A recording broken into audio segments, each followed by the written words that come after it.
Hey guys, it's CS Joseph with csjoseph.life, doing another episode for Season 13. I think this is going to be episode 11. And I've been avoiding this particular episode for a long time. It's kind of been on purpose. Didn't exactly know how to go about it. Because, quite frankly, in my own journey towards the mature masculine, achieving the 4 archetypes of the mature masculine, king, warrior, magician, lover, etc., this is definitely the archetype that I'm lacking the most. And oftentimes, I feel like I'm being a hypocrite when I talk about it. So I figured now would probably be the best time.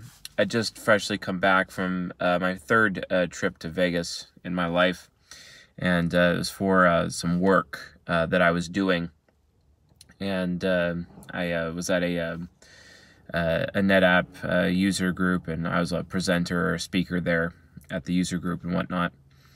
But yeah, I mean, yeah, I haven't been around. If you notice, over the last 2 weeks, my uploading frequency has gone down, and quite frankly, it's going to remain down for yet another week, because I'll be traveling next week for Thanksgiving and having Thanksgiving with my family, which I haven't had in many years. So it's kind of a new thing for me.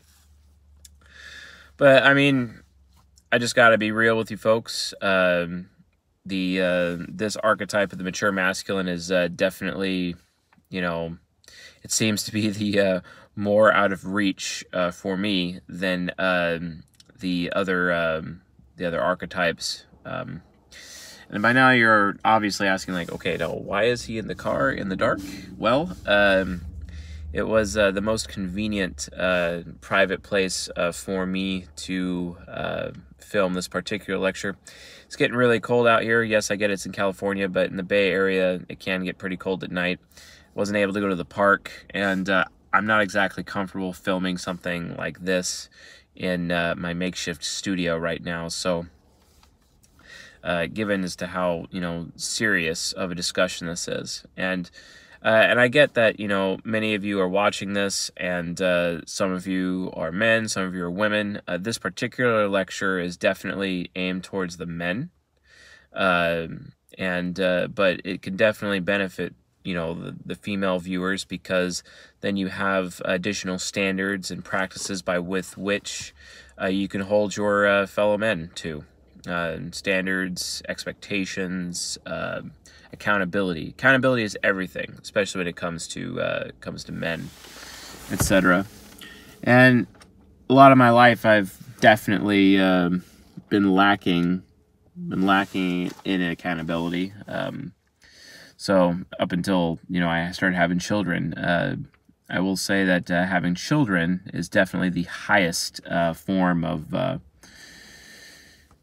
accountability that exists. And it's why oftentimes I feel really guilty, with my effie child, that, I'm not being the best father in the world, because I'm not near my little ones on a daily basis. Although I do my best, sometimes even I know that my best is just not good enough, quite frankly. And that's just how the world goes. And yet, I'm here before you as a complete, total hypocrite, because on one hand, I'm preaching fatherlessness, and on the other, at the same time, like, I've basically become part of the problem. And that definitely is the part of myself that I hate the most. Hands down. So, that leads us to this archetype, which it's the most difficult one for me, I'll admit. This archetype, this is according to King, Warrior, Magician, Lover by Robert Moore and Douglas Gillette. Got to give credit where it is due. And yeah, the Lover Archetype of the mature masculine. If you're a man and you desire to reach the mature masculine, you definitely want to make sure that you master this archetype. Now, I would like to say, though, regarding this particular archetype, It really is a process of development, reaching the mature masculine. And I want to go through that first, because before I get into defining what the lover archetype is, because oftentimes when men don't have their rite of passage, and men are basically man-children and they're stagnated into their boyhood or their man-child related behavior, that's been a consistent issue. Well, why? It's because they develop the lover archetype first, and then they do magician, and then they do warrior, then they do king. And even Robert Moore and Douglas Gillette have actually admitted to this. And some of their supporters have admitted to this, that men are developing these archetypes backwards. This is why I maintain, you probably shouldn't be banging a woman until you've at least figured out king and marginally figured out warrior at a minimum, men, because if you have king, you have your own castle, you have your own job, you have your own car, you have your own place, basically. You are producing, you're being productive, you are being generative. Generative is a big deal, right? Be generative. But, it's nice to be generative, but it still is lacking something. It's definitely lacking something. And this is some area of my life that is definitely lacking in something, for sure. I like to assign men, or these archetypes, king or queen or warrior or mother or magician or matron, and then obviously the lover archetype for men. I like to assign these like levels of like 1 through 4. 4 means that you've basically completed the archetype. And then, 1 being you've started the process of the archetype. And right now, I kind of see myself as like level 3 for king. And then for warrior, I'd see myself as about 2. For magician, definitely a 4. I think I've definitely got magician pretty well handled at this point. Now, of course, that's debatable, and some of you may debate me on that, and that's okay. Throw the criticism in my direction. Criticism is only, I grow from it. You don't see me on my YouTube channel or podcast or basically anywhere deleting comments from people that disagree with me. I'll delete a couple of comments here and there if they're like personal attacks or overtly disrespectful to myself or the audience. That is not really useful, but for the sake of discussion, I'm not going to, delete criticism. That's just dumb. I saw something on Instagram today where Mel Robbins basically said, the secret to success is failure. And she's 100% correct. The secret to success is absolutely failure, right? And it's nice that when I fail, I have, you, the audience, pointing out my failures to me and being like, hey, you failed here, or you need to do this, or maybe you should try editing your videos, etc. Like, I listen to that. I listen to everything. And quite frankly, to you, the audience, I hang off of every word. I read every comment. New comments, that is. I really struggle with replies, and if I'm not listening to your replies, okay, sure, please put them up again. But I definitely read every comment, and I hang off of every word of this audience every day. So, be that as it may, magician would be 4, okay, and then lover for me, it's honestly a 1. I'll admit it, it's a 1. It's a 1 for a lot of reasons. And I'll share exactly why that is the case. So, but remember, the process of development for king, warrior, magician, lover, typically in first world society, amongst men, it's backwards. It's done completely backwards instead of forwards, which is, starting with king. So remember that, and remember how important that is. So anyway, let's get down to defining the lover archetype after dropping all of this preface and foundation first. So the lover is not just about sex and romance or love for family or friends, or it's really not just about like your relationship with a woman, right?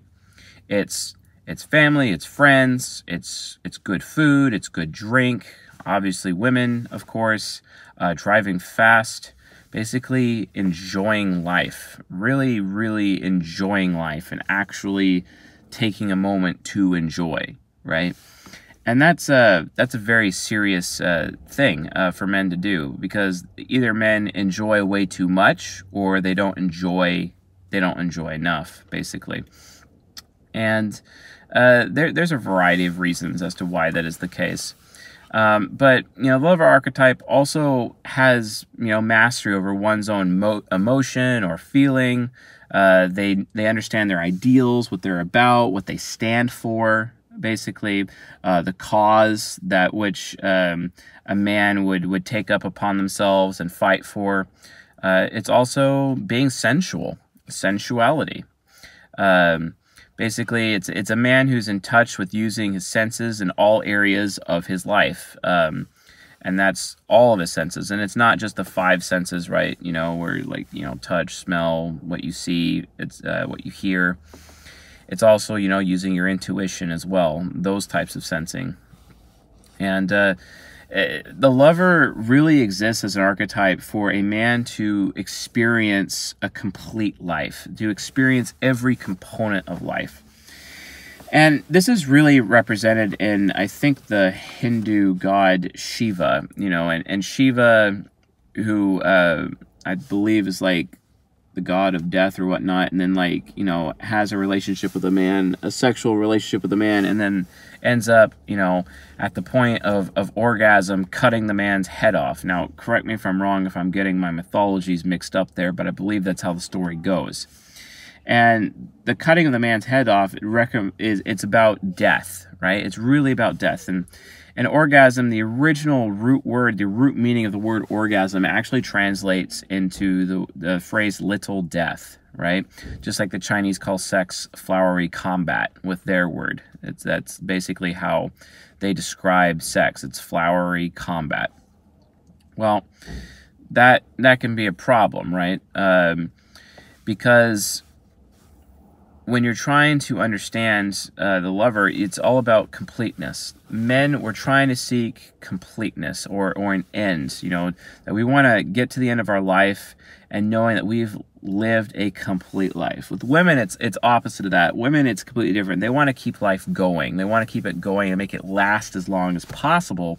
But from a man's standpoint, they're trying to reach completion, right? And it's kind of like when you actually look at sex just alone by itself. Men, they get to orgasm and then they ejaculate and then it's over. There's completion. But women have a tendency to actually potentially keep going and have multiple orgasms, etc., because they're trying to keep that energy going. That feminine energy just keeps everything going, as we've discussed earlier in this season for season 13. But with men, it's different. They're trying to reach completion, basically, and completion means so much. So it's all about living a complete life. And the lover archetype, after one gains mastery of the lover archetype, it's the man themselves realizes at the end of their life that, yes, I have lived a complete life. I did not put limitations on myself. I did not allow others to put limitations on me, and I gave myself permission to be who I was, and without excuses and without being ashamed and without feeling guilty about it, and then moving forward, right?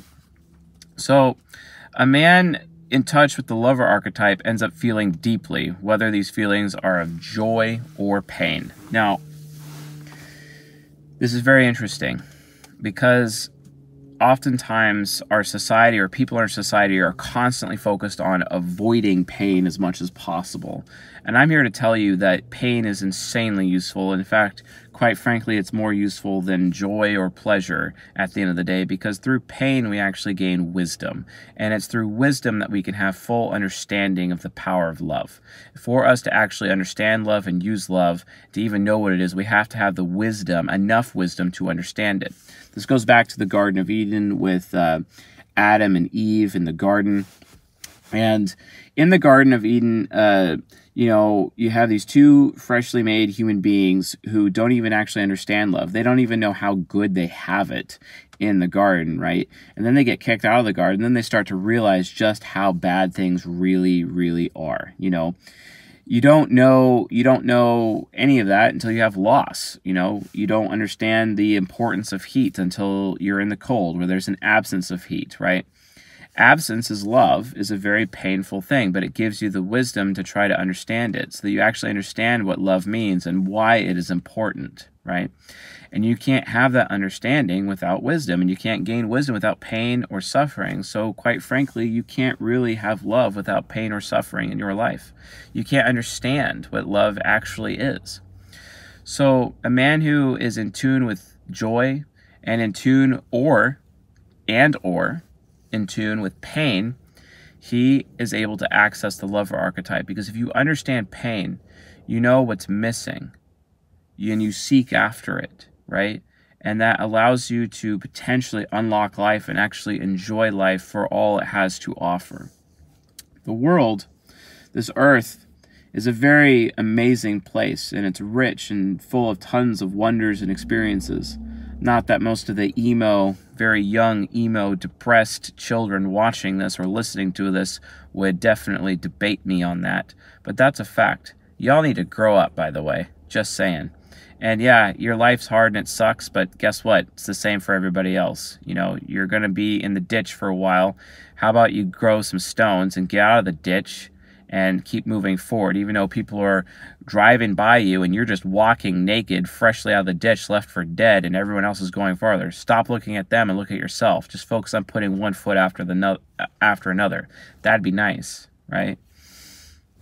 So, you know, the lover archetype, when you're aware of your joy or pain, it's what really makes you feel alive. I mean, this is why in some cases people cut themselves, because the pain teaches them or shows them that they could feel alive, basically, because they feel dead inside. Now, I'm not advocating for cutting yourself by any means. Like, seriously, don't do that. That's retarded. Actually, one of the women that I had a sexual relationship with for a long time, I actually caught her cutting herself at one point in time. And that was one of the worst memories I've ever had. And I will never forget that. It was a very painful experience. I took the knife out of her hand and, threw it away from her and whatnot. But, yeah, I will never forget that scar. And I don't think that scar will ever heal, quite frankly. But to be honest, I don't ever want it to either, because I always want to be able to remember that. That's the thing about pain. Because I got a lot of pain in my life. I got pain from...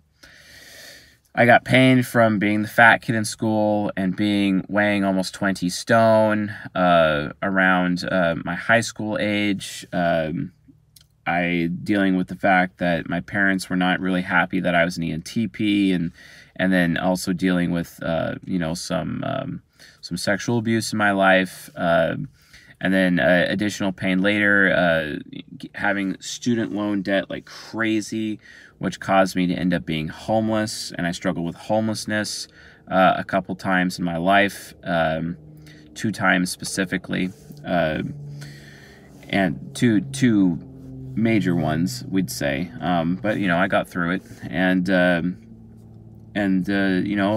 struggles with health problems ever since 2006. I've been dealing with some health issues here and there.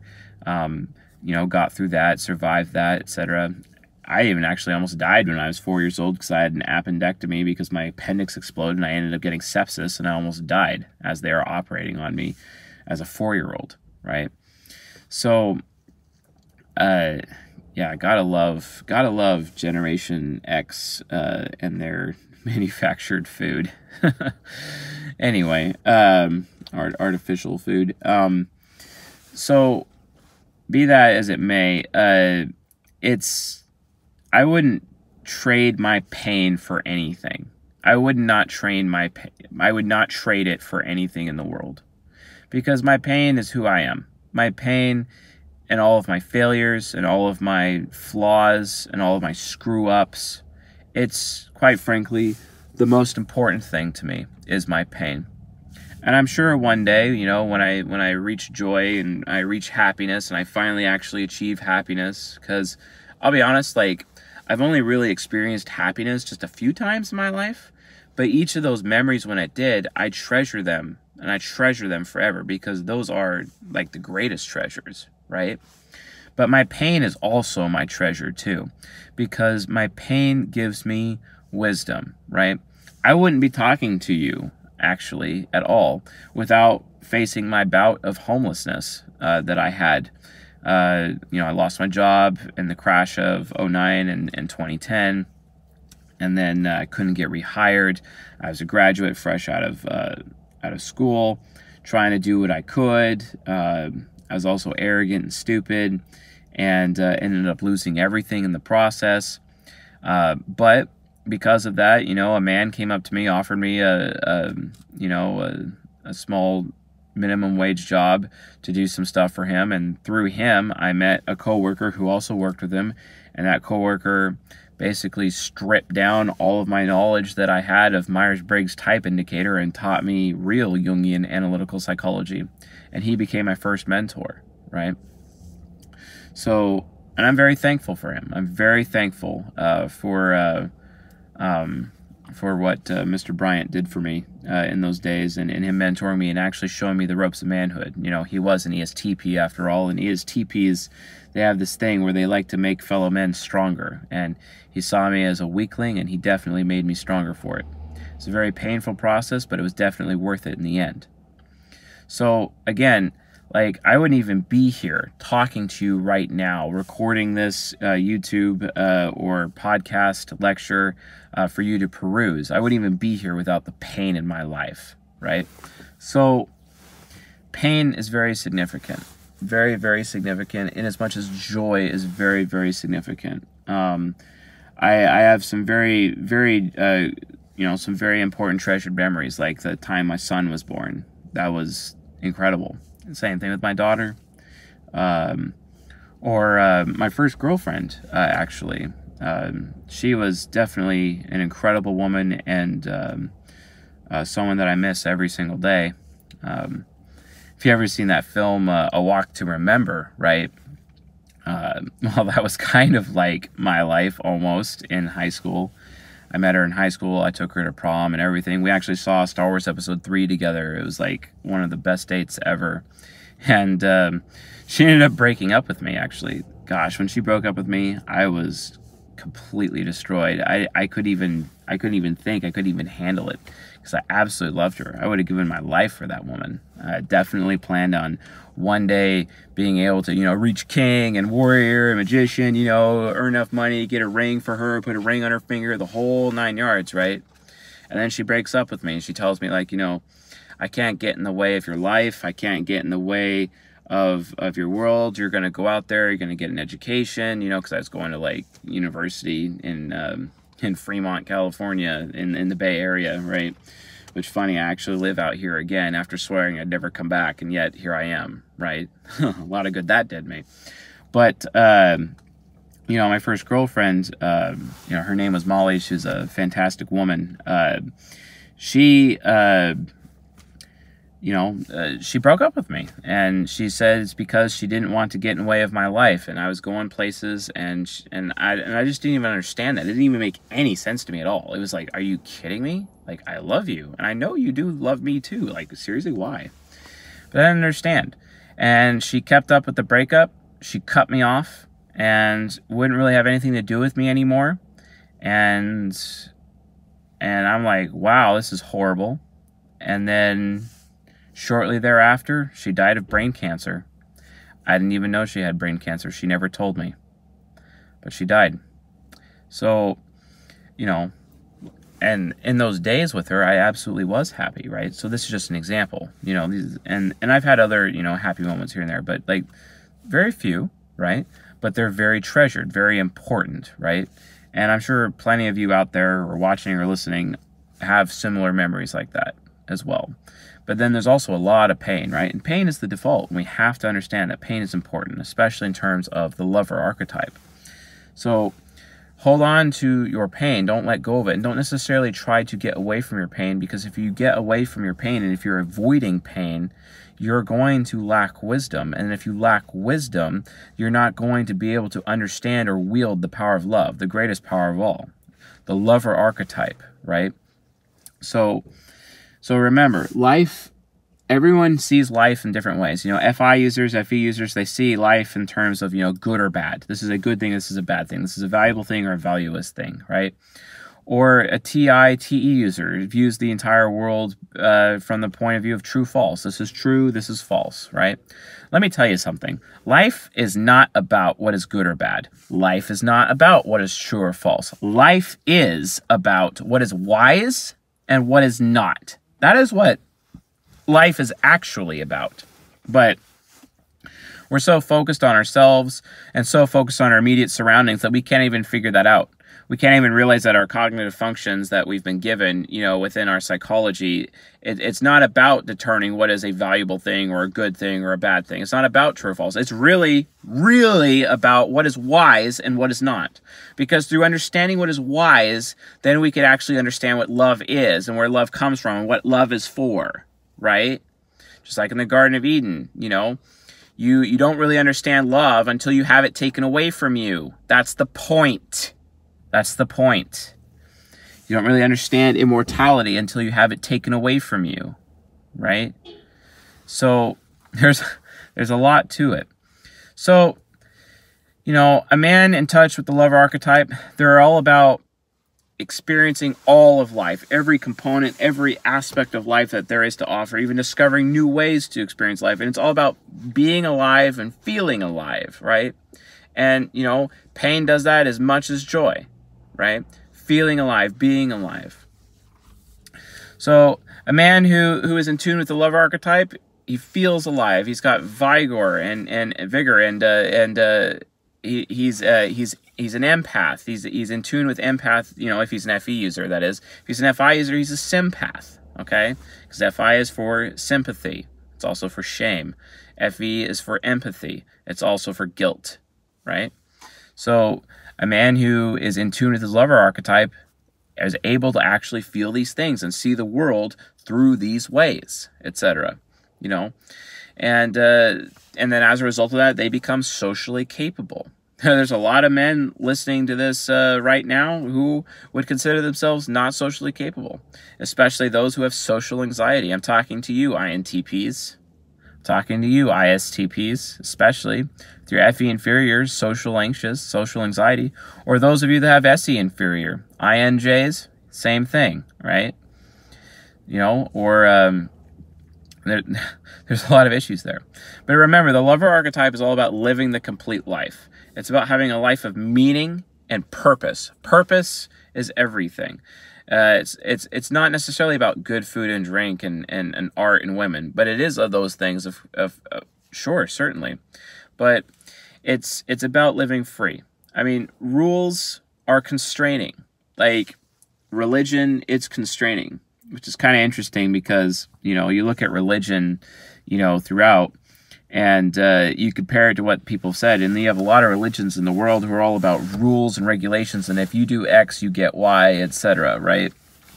Those are the religions I avoid. I avoid all of that contact with spirituality, where if you do X, then you get Y. It's like, no, that's not really how it works, actually. It's about personal growth and reaching integration and enlightenment, while simultaneously, understanding that it's a gift that is given to you. It is not something that you earn. It's not really anything you earn.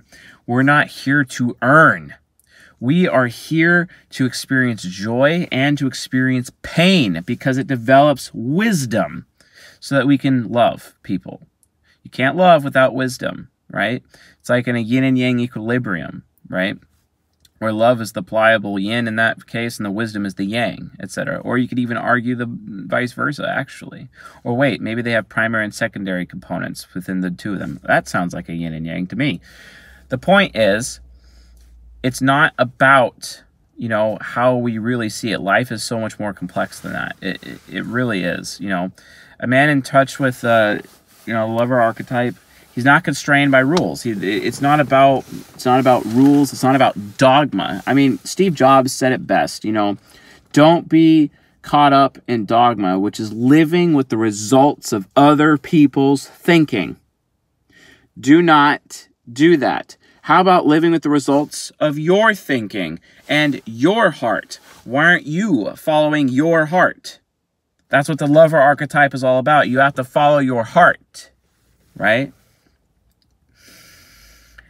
So this is very important. You know, what happens when you follow your heart? What happens when you're in tune with your pain? What happens when you're in tune with your joy? What is proof? What is the actual living proof that a man has that he is living in the lover archetype in fullness? What is the proof? The proof is this: his creativity. Creativity is the byproduct or the proof of love. Where a man understands his purpose, he understands his meaning, or he's having joy, or he's suffering in pain, and then he creates something to help ease his pain, or he creates something to give himself more joy, right? And then he shares it with people out of love, right? But it takes wisdom to create, doesn't it? To create something new that doesn't exist anymore, right? It takes wisdom. Huh. Interesting how pain is the source of wisdom, right? So understand that it's all about living that complete life. The lover archetype is about achieving that complete life. You know, don't get caught up in dogma. Don't get caught up in workaholism. That's my biggest issue. I'm a workaholic. I work so much time, I don't even take a rest. I'm exhausted. And you could see me right now. I'm burning out. You can see me you know, filming this YouTube video or in these podcasts, whatnot. I'm just being straight with y'all. I am burning out. It's true. I barely get any rest. I've been through a lot the last 4 or 5, well, last 9, 10 weeks actually. It's been pretty rough for me, right? But I still keep going. I still keep going because I love you. I love all of you very much. I love this audience. I love what you've done and that you're listening to me. And I listen to you as well. And that you are on board with potentially helping me change the world and to bring more love into the world. And I'm trying to do this by eliminating fatherlessness. Because if I eliminate fatherlessness, then the mature masculine is preserved in the boys and they will become men. Real men. Men who are not afraid of suffering. Men who are steadfast. Men who are kings, warriors, magicians, and lovers who will bring about a better tomorrow. And as a result of also people understanding each other and understanding their own nature and the natures of every other human being they come into contact with, right? See, that is my purpose. That is my gift to the world. And I know that it will ease everyone else's pain and bring them great joy when they have that understanding. As a result, it is my mission to create this and give it to you and share it with you. Maybe perhaps ask you to help me create it along the way. So that's what my purpose is. That is what my meaning is. That is how I am seeking out the complete life. What are you doing? You know, in order to understand how you can love somebody, you have to understand your own suffering. You have to understand where your joy is. You have to understand where your pain is. You need to be in tune with both. What hurts you? What hurts you the most? I'll tell you some things that hurt me. I'll tell you right now. I'll be straight. Like, one of the biggest things that hurts me, like I used to go to bars a lot, and you know, as an ENTP, like I have SE demon, which basically automatically makes me, you know, the creepiest looking guy in the room. It just does, like by default. And I'll be, you know, and it's one of the most hurtful things ever when a woman walks right up to you and says to you, like straight in the face, "Wow, you're like a creeper. Are you gonna like throw me your car and murder me?" You know, or something like that. And I'm like, wow. I've actually had that happen to me like multiple times. It's pretty freaky. But yeah, you know, like, you know, understand your pain and where it comes from, right? So, you know, and I've had to grow. I've had to grow out of like dressing like a mafia hitman and looking like, you know, something somewhat presentable because I'd constantly get those reactions to people. It's called being adaptable, right? And then as a result, I end up creating my own style, right? Creativity as a result of pain, right? And then there's creativity as a result of joy. I've seen joy in people's lives. You know, I get a lot of hate mail on a regular basis, but you guys, you don't see the thank you letters that I get from people about how I'm changing their lives. There's a woman recently who told me, I haven't spoken to my son in 20 years, and after watching your lectures, I've finally been able to actually speak to my son. You know, that's amazing to me, right? or people who were considering getting a divorce and then they decided not to because they actually understand each other now and they're able to meet each other's needs, or someone who's like finally able to have the courage to divorce and get out of an abusive relationship. You know, like all those things, you know, happen as a result. This is my meaning. This is my deepest gift. Now, remember, when I talk about deepest gift, I'm referring to, you know, what David Data says in The Way of the Superior Man. Definitely a book I recommend this audience read, especially in conjunction with season 13 as we talk about it.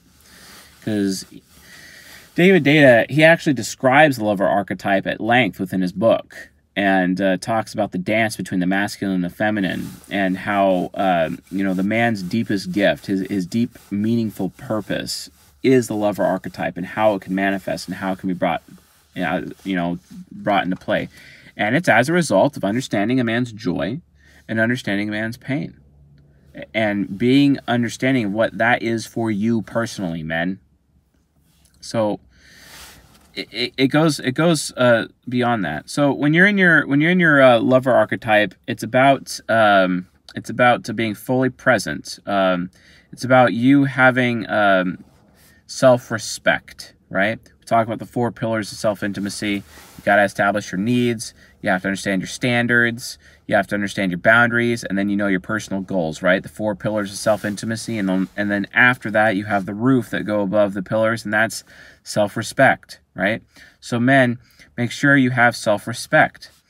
Like, for example, I have a standard, you know, I have a standard of, you know, if I'm going to get married to someone, they have to be a healthy person. That's a personal standard that I have, right?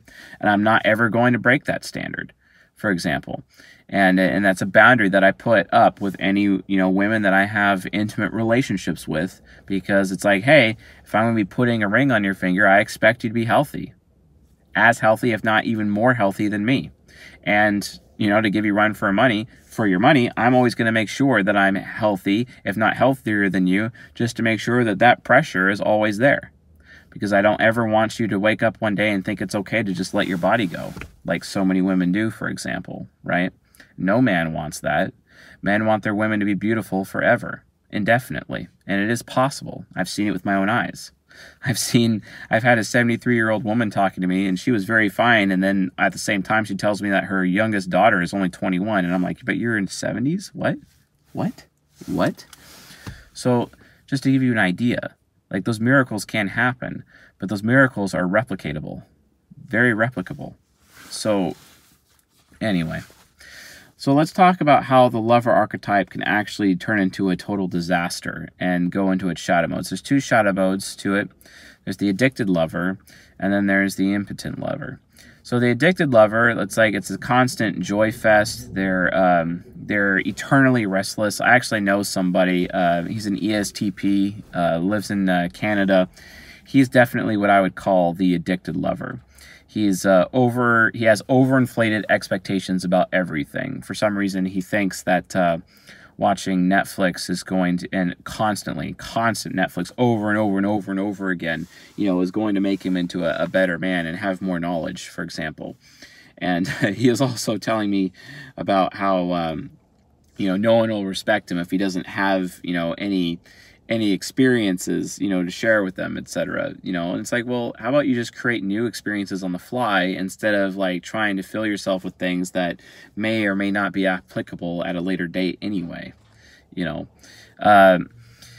And you know, these people end up becoming super mega sensual. The addicted lover, they don't know what they're searching for. They can't follow through or focus on anything. They're a collective of experiences, possessions, or women. My ESTP cousin, before he got married, oh my goodness, his little black book, he's got the name, email, and phone number of every woman he has ever banged, and it's in the hundreds, like 600 women. It's huge. Unbelievable numbers. I remember years ago it was like 413 or something like that, and then, you know, plenty more after that. It's lots of women, constantly this collective experiences, possessions, and it just became an obsession, an absolute obsession. And so he was the addicted lover, and he could never reach the lover archetype in fullness. And that's why when he was suffering pain in his life, he gets super mega depressed. And instead of channeling that pain and utilizing that pain for creativity to try to make a better now or better world or something better for himself or others around him, he just basically imploded, and it became this major depressive mess. And he got addicted to, you know, some drugs. Then he had to be on psychotropic drugs and antidepressants, which destroyed his gut bacteria, his microbiome. He ended up getting unhealthier, and it just went way down south for him. He started gaining weight. It was just absolutely horrible for the guy, you know. And this is a family member, right? It wasn't until he got out of his addicted lover and went into his lover side with fullness that he was actually able to prevent all those risky, rough behaviors, you know, and not be that collector of experiences and not be so obsessive all the time, right? And then there's the impotent lover, you know, someone who's depressed, flat, dead inside feeling. They have no passion for life, no libido, constantly in seek of like yang energy. They need yang energy. They're constantly in the yin side, whereas the addicted lover is like constantly in the yang side, like it's way too much yang, not enough yin, whereas, you know, the impotent lover is way too much yin and not enough yang, basically, and it's completely unbalanced. Both sides of this archetype are completely unbalanced. And the impotent lover, you know, you think any woman's going to be satisfied by an impotent lover? Nope. I mean, like, even guys, even psychologically, like when you're in the bedroom, like if you're just not there mentally, if you're just not there, you're going to be impotent and you're not going to be able to perform. You're just not going to be able to. Because if your mind is not right, and if it's not in the right place, you shouldn't even be in that situation anyway. And then she's going to be unsatisfied, and then she's going to judge you for it. Right? Like, so why put yourself in that situation to begin with? You know, instead, maybe you should be focusing on channeling your joy or your pain to be creative, right? Gain wisdom so that you can actually love her appropriately, right? But again, it's not, the lover archetype is not just about your relationship with women. It's just everything. It's knowing what your favorite pack of cigarettes is. It's knowing what your favorite kind of alcohol is. It's about what your favorite car is, or what is your favorite. Or it's about just experiencing, you know, life here on this planet, imagining what it is to be an ant. That's actually something that Robert Moore and Douglas Gillette point out specifically in their book, King, Warrior, Magician, Lover. It's just imagining what it is to actually be an ant or an animal, right? And having that experience, you know, and it's not necessarily about sensual things either. It's also spirituality. There's a huge spiritual component to the lover, right? And your relationship with God, for example, is very, you know, in tune with the lover. It's not just with the magician, it's also with the lover as well. Loving God, right? And loving your family, right?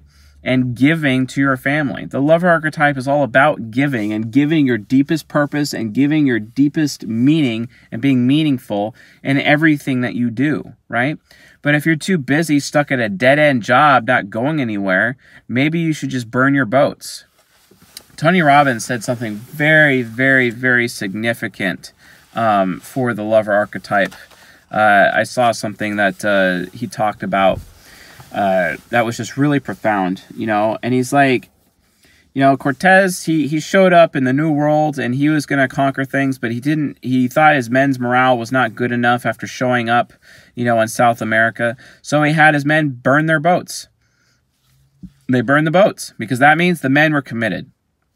And Tony Robbins, he goes on, and he's the NFP. He goes on to say, you know, people, when they're faced with death or success, you know, they tend to succeed, which is true. You know, when people are facing, you know, that they're going to die or succeed, they tend to succeed.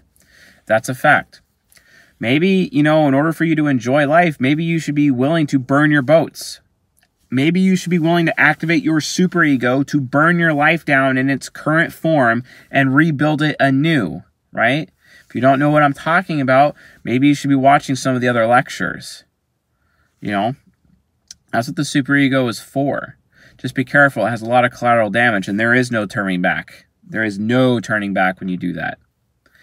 But, you know, if you're really unhappy, it's an option. It's an option on the table. Your happiness is your choice. Happiness is a choice. You have to take action. And you can, like an alchemist, transmute that pain into creativity, and you could turn it into gold and make it happy. Make you happy. Make other people happy, specifically as a result of your pain. A lot of people in religious circles call this turning your misery into your ministry, basically, where you're actually going to other people and helping them as a result of the painful experiences that you've had in your life. That's everything for the lover archetype. That's what it means. Be creative. You know, another gentleman talking about art, how art is truth. Art is your spoken language to prove that, you know, reality sucks. So here's something that's not really in reality right now, but it's different, it's better, and it makes you feel good. It gives you that joy, right? Music, it's the same way. Creating music, right? Listening to Taylor Swift, for example, or Tom York, for those of you wanting me to type Tom York recently. Yes, shout out to you, Alma. I definitely read everything you tell me. You know, or... you know, and we just did Eminem recently, for example. But it doesn't matter. Like, enjoy life, guys. Like, seriously, enjoy life. Now, why do I think I'm, you know, one in the lover realm? I honestly don't really enjoy life. But let me talk about that though. Why don't I? I don't, for some very important reasons. One, I have a day job. I'm an engineer. I spend a lot of time doing that. And I'm also a father, and I got my son and my daughter, and I got to spend time on them, of course. I got to raise them. It's my responsibility to do so. And then I'm building, you know, this company, this brand, teaching Jungian analytical psychology and getting all of these, you know, all of this science, you know, into your hands so that you can have better relationships with people in your life, right? That's very important to me as I'm trying to put a stop to fatherlessness. And I work tirelessly to that end, right? Yes, it will make me happy, and yes, it does make me happy, and I'm very happy to be here and happy to have this audience, and yes, I'm doing that, but I look at it this way. I gotta have the hustle, right? And I'm hustling really hard. Sometimes I work 16-hour days every day. Like, that's been a normal thing for me because I'm constantly trying to make sure that I get this done because it's very important to me, right? And it is me living in my fullness, right? But in terms of like the joy side, not very high, right? But the pain side, yeah, it's pretty high. But I am undergoing the process, right? I am undergoing the process of developing the lover archetype right before this audience's eyes. You can literally watch me do it, right? I am doing that because I am turning all the pain and suffering in my life, and I am creating something better. And I'm sharing that with all of you. One of the greatest pains of my life is that I did not understand anyone, and certainly no one understands me. Nobody understands me. And you know what? As an ENTP, that's my second largest need. My first largest need is to be trusted and to be given the benefit of the doubt, but that's my number one need. But my number two need is to be understood. And nobody understands me. Let's be honest, nobody does. Right? But I'm sure many of you watching this and listening to this also have a similar experience. I wouldn't be surprised. So my theory was, since I so desperately want to be understood, right? My theory was that if I could cause and teach other people to understand themselves, in as much as I've been able to discover how to understand myself using Jungian analytical psychology, for example, as a result of understanding myself, right, then I would seek to understand others. And then maybe the golden rule would happen, you know, treat others the way you want to be treated. I figure since very few people understand ENTPs, much less want to actually be around ENTPs, because ENTPs can be pretty rough, let's be honest. Well, if that's the case, then maybe, you know, if I see that guy's an ESTJ, I understand him and I treat him like an ESTJ, maybe he'll want to learn and maybe he'll actually understand that I'm an ENTP and treat me like an ENTP and actually be okay with me being an ENTP for once. And actually understanding that. And understanding my nature, being okay with my nature because they recognize that I'm an actual real person. They don't see me as someone who's wrong or flawed, right? Or someone who's abnormal, or someone who potentially has autism or Asperger's. You see? You know, of course, an ESTJ wouldn't necessarily really see it that way because they make up the majority. They're 40% of the population, right? And they're part of the 70% sensing majority with their concrete what isn't-ness, right? And the what-if people like me, we're the minority, right? So we get the short end of the stick. My theory is that if I teach this audience and teach everybody, as many people as I can, how to understand themselves, how to know thyself, know themselves, so that, and then know others, then maybe they would be able to actually finally treat others the way they want to be treated. Hi, I'm an ISFJ, and I see you're an ESFP, so I'm going to treat you like an ESFP, hoping that you'll treat me as an ISFJ and be okay with me being an ISFJ. And the ESFP is like, thank you for treating me the way that I am and understanding who I am, and then because of that, I'm definitely going to be doing that for you, and it becomes reciprocal, right? So that's what I'm trying to do here, folks. This is my lover archetype. Not developed yet, but I'm in the process. One day, I'll definitely have time to enjoy life and go to the Froyo bar or go paddleboarding or, you know, go on a vacation. I haven't really been on a vacation, but I work very hard. And I'm taking the pain in my life and I'm transmuting it with creativity and turning it into wisdom so that I can understand love and then use love, because love is the most powerful thing in all of the cosmos. And wisdom is what you need to get to it. That's why wisdom is the most important substance, because you can't understand love, much less use love properly, or the lover archetype, without having wisdom first. This is why the magician or the matron archetypes come before the fourth archetype, which, you know, for men, it's lover, right? That's what it means. That's what it's about, right? So understand that. Understand the importance of the lover archetype. Are you not enjoying your life right now? Are you unhappy?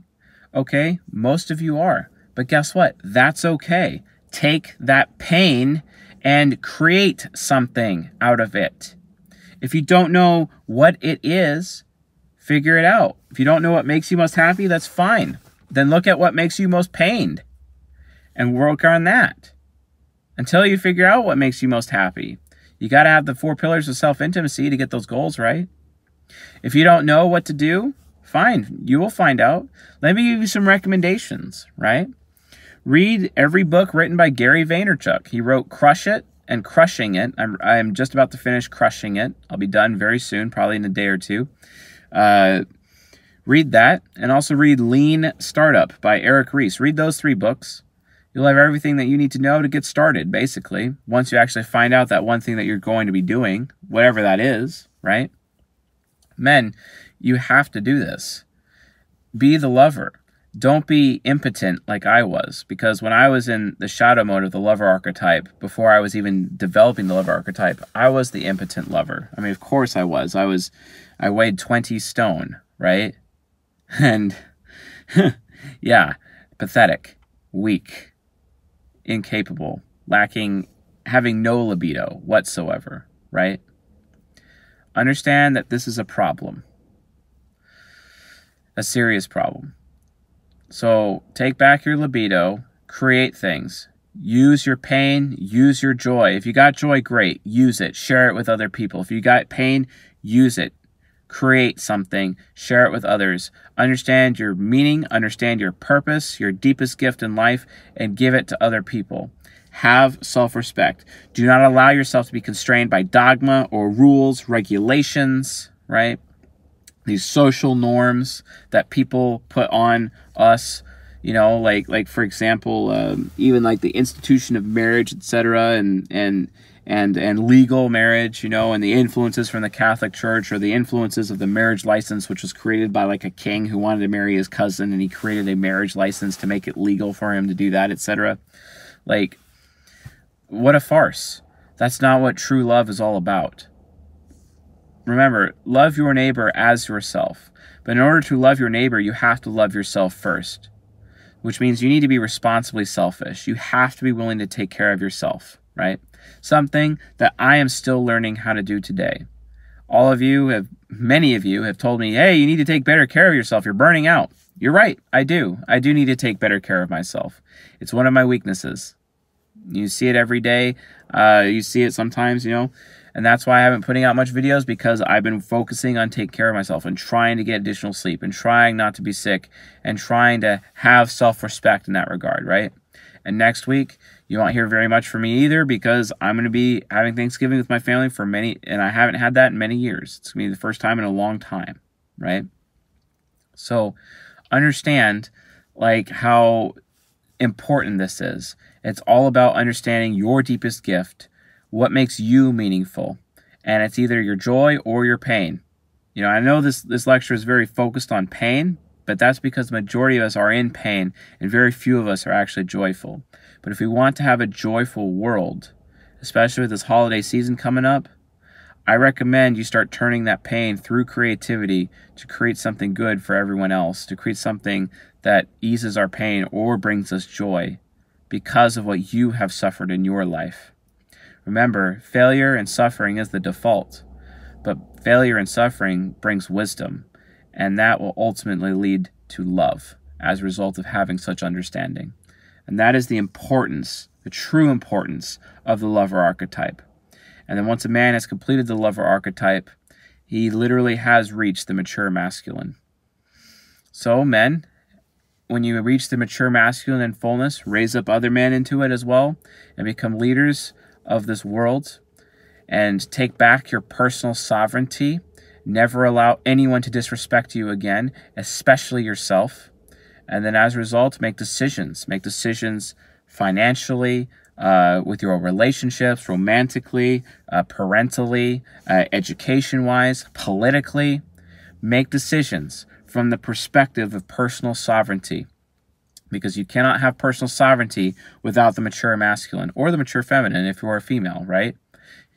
Personal sovereignty is important so that you do not allow anyone to get in the way of you meeting your needs.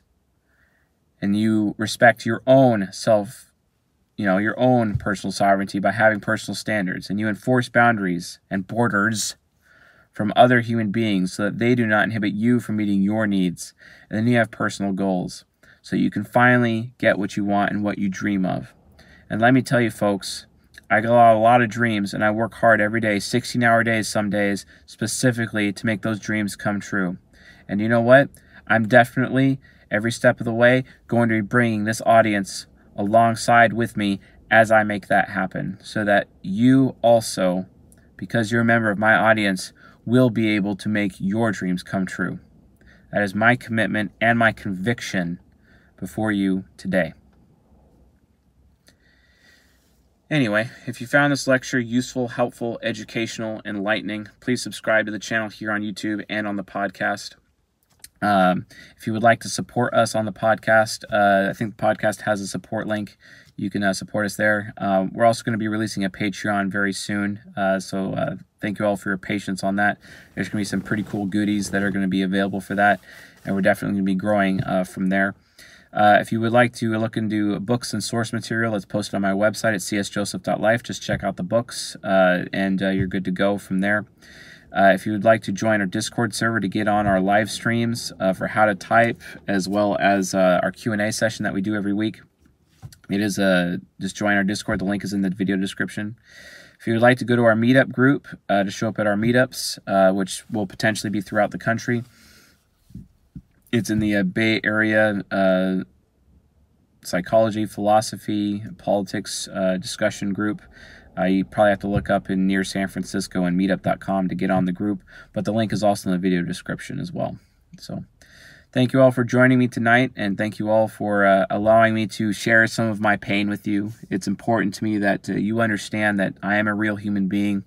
I am not a god, and I'm just a man. I'm just a man that hurts as much as every one of you, every single one of you, especially you men out there who are struggling with being a man-child like I did for so long, and are struggling in their path towards the mature masculine, which is where I presently am, as I struggle every day trying to reach the mature masculine, trying to reach integration, trying to reach that enlightened state, right?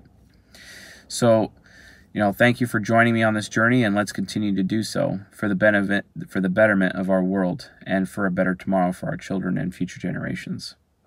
Have a good night.